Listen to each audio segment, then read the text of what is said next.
На 2 ноември 1982 година се случва един от най-добре документираните случаи на среща с НЛО в Португалия. В ранната утрин на този ден младият пилот Хулио Мигел Гуера, който тогава е инструктор към военно-въздушните сили на Португалия, излита за рутинен тренировъчен полет с самолет DHC-1 Чимпънг от военното летище в Ота, намиращо се на 50 км северно от столицата Лисабон. Приблизително към 10 часа и 50 минути местно време, на височина около 1500 метра от земята, Гуера забелязва ниско вляво от него друг летящ обект, който не прилича на никой от познатите му летателни средства и се движи близо до земята. Той има овална форма и няма крила и опашка. Гуера завърта самолета си на 180 градуса наляво от курса си и се насочва надолу към обекта, за да го разгледа по-добре. Тогава внезапно обектът се приближава към него, като изминава разстоянието от близо 1500 метра за секунди и сякаш се заковава на близка дистанция до неговият самолет, летейки пред него със същата скорост.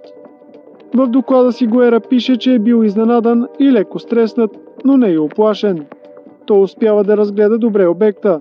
Овал с две ясно очертаващи се половини, разделени от пулсираща ивица, минаваща през центъра му.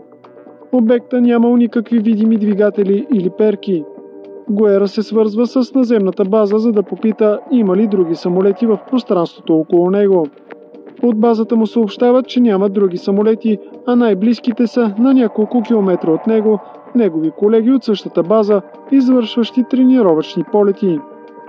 Гуера обяснява, че след първият разговор с базата, той продължил да лети и да наблюдава обекта, който след около минута престанал да стои неподвижно край самолета му и започнал да описва елиптични кръгове около него с необичайна маневреност. Тогава Гуера пак се обажда в базата и описва ситуацията, в която се намира и обекта, който наблюдава. Разговора чуват и пилотите на още 3 тренировъчни самолета от неговата база, извършващи полети в съседни въздушни зони. От базата не приемат думите му сериозно, а колегите му в другите самолети го взимат на подбив и започват да пускат шеги и да му се присмиват. Гуера им отговаря да дойдат при него и да видят с очите си. Двама негови колеги се отзовават на поканата и наистина идват при него след 15 минути, като през цялото време обектът продължава да кръжи около самолета му. Това са пилотите Карлос Гарсес и Антонио Гомес, които изпълняват съвместен полет с самолет DHC-1 Чимпънг, същият като на Гуера. Те пристигат и наистина виждат същият обект, който им е описал Гуера по радиостанцията.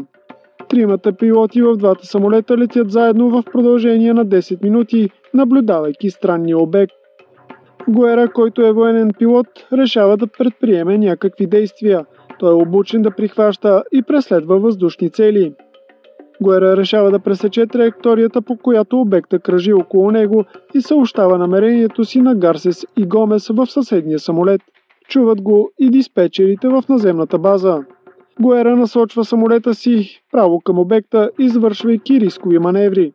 Това дава резултат и обекта реагира на действията му, като спира да кръжи, приближава се и застава над самолета на Гуера, нарушавайки правилата на аеродинамиката, както пише по-късно той в доклада си. Обекта се задържа там за кратко време и после с висока скорост отлита в западна посока към планината Синтра и океана и се изгубва от погледите на пилотите. Тези събития са описани и потвърдени в докладите на тримата пилоти веднага след връщането им в базата. Подобни доклади за срещи с НЛО на пилоти не са рядкост, но повечето са засекретени и не стигат до обществеността. Интересното в този случай е, че главнокомандващият на португалските военно-въздушни сили по това време, генерал Хосе Ферейра, научава за случилото се и нарежда инцидента да се разследва както от военните, така и от специална комисия, състояща се от цивилни учени и експерти. По-късно става ясно, че въпросният генерал е имал подобен инцидент с НЛО в същата област. Това се е случило на 4 септември 1952 година, когато генерал Ферейра е бил все още командир на въздушен отряд. На тази дата той е бил водач на ескадрон от 4 самолета. Те излитат от същата военна база в Ота и към 9 часа вечерта Ферейра и другите пилоти виждат НЛО в същата зона, в която е станал инцидента през 1982 година с Гоера.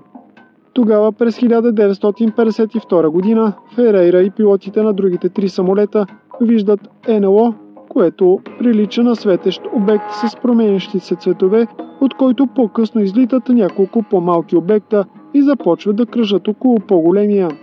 После по подобен начин отлитат с висока скорост. Случаят тогава е потулен и не е разследван. Този път Ферейра, вече като генерал, решава да проведе разследване. Разследване наистина се провежда. Резултатът от него са 170 страници анализ на инцидента, доклади на пилотите и наземните диспетчери, технически анализи на експерти, възможни теории и така нататък. В крайна сметка се установява, че обектът се е движил със скорост около 300 мили в час с невероятна маневреност, непостижима за човешките летателни апарати.